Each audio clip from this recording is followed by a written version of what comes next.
Um, okay, so when it comes to analyzing the theoretical time complexity of the algorithms, how are we going to analyze it? Okay, so algorithm may have several steps that you do. When you write a program, you may do a lot of steps. So we're not going to measure the time that it takes to execute each of those steps or the statements in your program. What we're going to analyze uses identify what is the basic operation of your algorithm and evaluate how many times you're running the basic operation and use that as the measure of the time complexity of the algorithm. So that means the basic operation should be something that is the most time consuming operation you do in the algorithm. And typically, if your code has a loop or something like that is done repeatedly, that's the kind of idea, kind of starting point you will use to identify the basic operation, a loop or iteration. And within that loop, what is the most time consuming operation you do? It could be a multiplication. So if you do more multiplication as well as addition in your loop, you should know which operation is more time consuming, and you probably know from digital logic that multiplication and division are more time consuming than addition or subtraction. Okay, so that's a very preliminary idea when it comes to operations, the arithmetic operations, which operation is more time consuming. Now as we proceed in this course, you will get a very good idea of how to identify the basic operations and how to analyze the time complexity. Alright, so let us start with a very simple example. Let us consider this array of integers. So this is an array of 8 integers, just in random order. Now what I want to do is, given this array as input, I want to check if some particular integer, let us call this as a search key, denoted as k. Okay, I want to check if that k, the search key, is available in the array. So for example, if I want to search for 10, I want to see if this array has 10 in it or not. So I want an yes or no answer. If it's there, yes, it's there, otherwise no. So given this problem, so that's the input. So this is the array of 8 integers. So we represent array index starting from 0. So 0 to n minus 1, and that's the search key k. Now, what is the logic we are going to use to search for a key? So that's where we need to design the algorithm, the logic, represent this. So this is pseudo code. Okay, the entire thing. So this is going to almost look like the code, but it's in English, so it's not going to run any computer as a language, as a programming language. Okay, so what is the logic? So for example, if I want to search for 10, what logic we can use? That's going to be a brute force approach, very common sense approach, in the sense that I'm going to just go through the array sequentially. So compare the search key first with the element at index 0, which is 5, and I'm going to see is 5 same as my search key 10? No. So that means I will continue to the next index, which is 1, and there I have 7. Is 7 same as 10? No. And keep continuing. The moment I see a 10, which is same as my search key, I can stop right there and say I have found my search key. Because in this problem, what I want is an yes or no answer. I'm not counting the number of occurrences of 10. So why I'm saying that? Because we're going to run a loop to process, to go through this array index by index, starting from index 0. So I need not run the loop for the entire array. Once I find my 10 at index 5, I could stop my iterations like right there and exit from the loop. Okay, so that's going to save some time in your algorithm if you especially are going to process a large array. On the other hand, if you're going to count the number of times an integer is there, you don't have choice. You have to go through the entire array. Okay, so even if you see a 10, you have to check if there's 10 somewhere else in the array. Okay, so you see there's a difference how you design your logic depending on the problem. So let us look at the code, the pseudo code for this. So you could write a for loop like this. Of course, you should know that this is not a C++ way of writing a for loop. So as I said, this is in English, and we'll follow this convention of writing a for loop. So for the loop index I equals 0 to n minus 1, you can say do. That means you're going to do the following things within the loop, and this is what you're going to do inside the loop. If a of I, okay, so A is the array name and the index is I. So if the element at index I equals my search key k, so this is the two equals operator, the similar thing that we use in the C++2. So if you put one equals, that's like an assignment. So that's why I put two equals for comparison, even in the pseudo code. So if a of I equals k, so for example, if you're searching for phi and I is 0, so a of 0 equals phi, that's a search key, then you can stop right there and say I found my search key phi at index 0.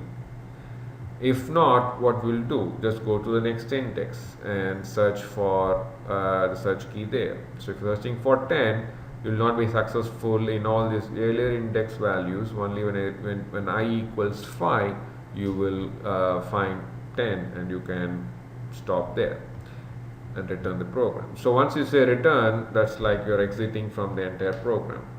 Okay, and that's a keyword you use in the pseudo code.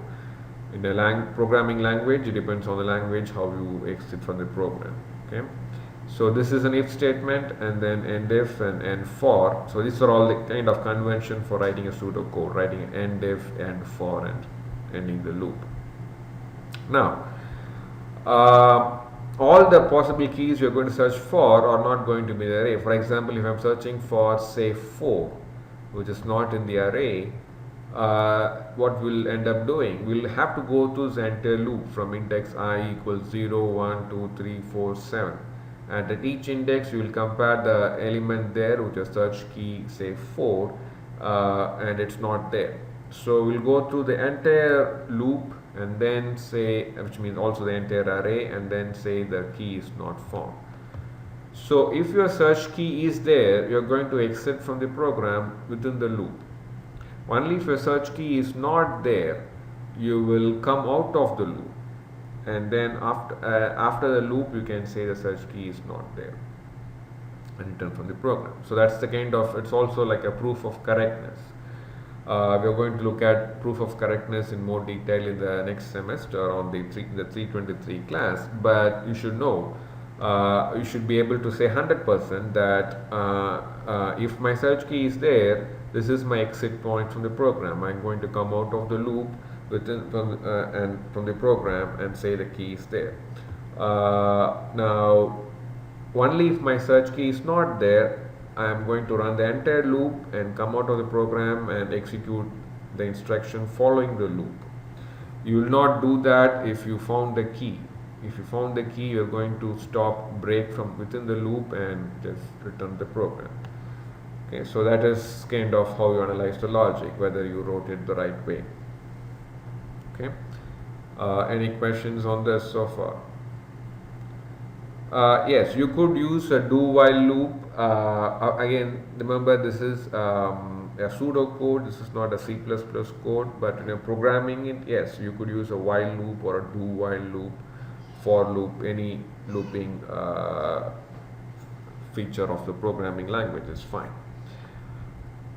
Okay, any other question?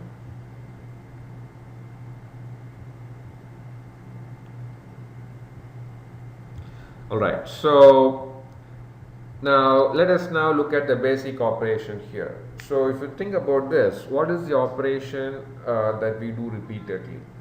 Okay, so this is involving a loop, and that's the starting point. Okay, something that we do repeatedly, and inside the loop, what is something that we do repeatedly? And in this pseudo code, you see the thing that we do repeatedly is comparing the search key with the element at a particular index. And that's what we do at each index. We compare a of I with k, and we do that at each index.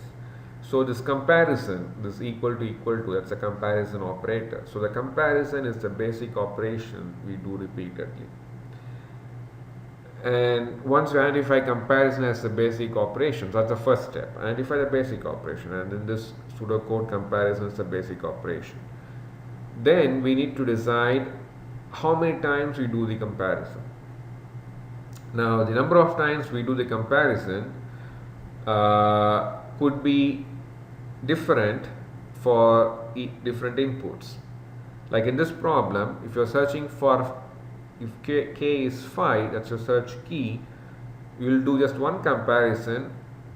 I mean, a of I is 0, a of 0 is equal to 5, and you will stop the program and say you have found the search key. So you'll just do one comparison. If you are searching for 7, you will do two comparisons. One comparison with 5 and one comparison of the search key 7 with 7. So two comparisons. If you're searching for 3, if the search key is 3, you'll compare 3 with 5, 3 with 7, and 3 with 3. So 3 comparisons. If you're searching for 1, you'll do 4 comparisons, and so on.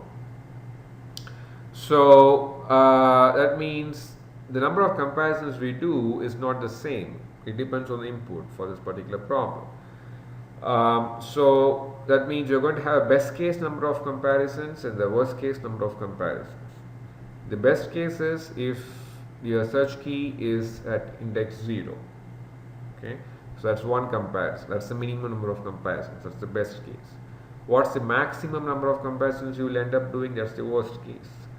And that will happen if, for two scenarios. So you should also identify the scenario. For best case, the scenario is the search key is in the first is at index 0. Now for worst case, there will be two scenarios you will encounter worst case. One scenario is if the search key is the last element in the array, it's the last index. So if you're searching for 9, then you will have to compare with every element until you see the last element. So that's n comparisons. If you have n elements in the array, you will need n comparisons. Now that's not the only scenario you will encounter a worst case. The other scenario you will encounter a worst case is if your search key is not in the array. For example, if you are searching for 4, you will compare 5 with 4, 7 with 4, 3 with 4, 1 with 4, and so on, and 4 is not there. So you will go to the entire array, do all the n comparisons, and then say 4 is not there. Then only you can say the search key is not there after comparing with every element in the array.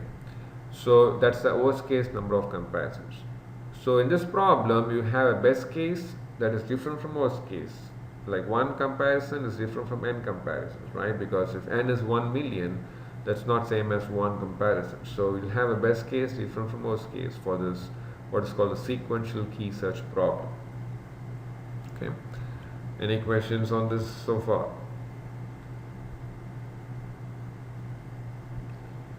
Okay. So let us continue. Now let us look at another problem, and let us then realize what's the difference between that problem and what we just saw, the sequential search problem. So the second problem we could look at is the maximum integer problem, and you should have done this in 118 as a program. So given an array, again the same array like this, what is the maximum integer in this array? That's the problem. And the logic you could come up with is what? You could assign, you could have a temporary, so see, this is where you could have a temporary variable. You need to allocate space for storing the array. That's the input, right? Now as part of your logic, you may use some temporary variables, and here I'm using a temporary variable, say my max estimate of the maximum or temporary maximum. So you start with a of 0, the element at index 0, as your temporary maximum or estimate of the maximum, and the logic will be then see and go through the rest of the array starting from index 1 to n minus 1 and see if something else is larger than what you currently have estimated as the maximum, and if something else is greater than what you know currently as maximum, update the maximum to be that value and keep going through the rest of the array. And by the time you go through the entire loop, the array, you would have found the what's called the global maximum, the maximum across the entire array. So that's the logic. Okay, so you see, I could even verbally describe my logic. I did not write even the pseudo code. I just explained my logic, and so you should get used to things like this. You should come up with the logic and be able to explain it. And as part of the report, you should also be able to write it up, and then write the pseudo code, and then do the time complexity analysis like what we're doing now. Okay, and then you should write your actual code. So writing the C++ code or in any language should be the last step before you do all this analysis. Okay, so why is that important? Because like if you look at the previous problem, by analyzing the best case and worst case number of comparisons, you got an idea of how much time your program is going to take based on this logic. Now, this is not the only way you could solve this sequential search problem. There could be different ways you could solve it, and let us say you come up with some other approach and that requires n square comparisons instead of n comparisons.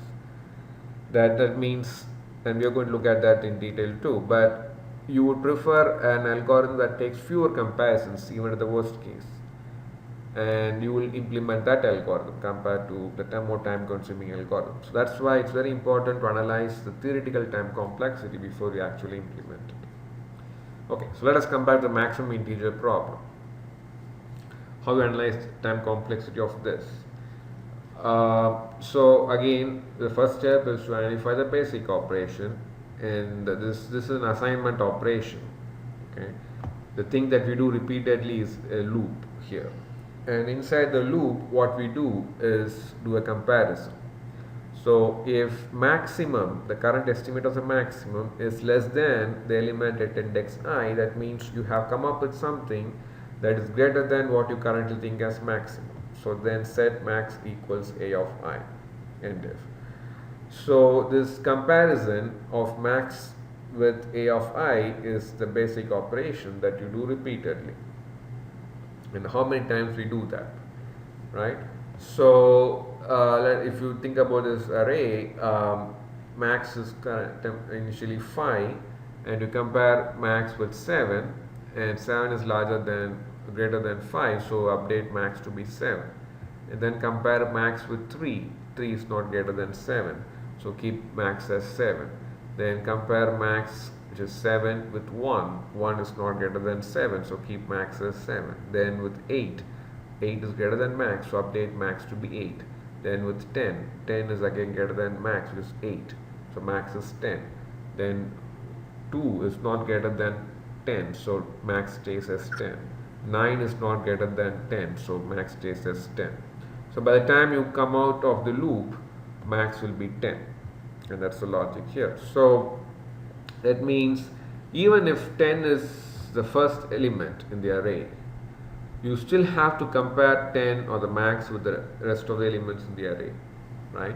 So what I'm trying to say is the number of comparisons you will do does not change with input. So once you're given an array, wherever be the maximum located inside the array, you still have to do some fixed number of comparisons. And how many comparisons? You'll do comparisons starting from index 1 to n minus 1. That's going to be n minus 1 comparisons. 1, 2, 3, 4, 5, 6, 7. Like in the array of 8 elements, n is 8, you will do n minus 1 comparisons. So that's the number of comparisons you do irrespective of where the maximum is within an array of size n. So once you fix the array size as n, you will do n minus 1 comparisons, right? So that's why we say the best case is same as worst case. You will do the same number of comparisons for a given array of size n. Okay. So you see this problem, the time complexity, the way it is, it's different from the previous problem. In the previous problem, the best case was different from worst case, whereas in this problem, the best case is same as worst case. So these are the two possibilities you could come up with for an algorithm with regard to the best case and worst case, whether they are different or the same. Okay, and we'll keep it as it is, and later we'll come back and kind of complete it with one more thing. Okay, but until now? Any question?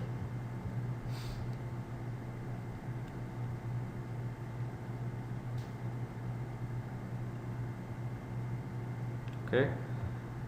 All right. So now, as I said, why doing things the most? Okay, let me stop the video and save it.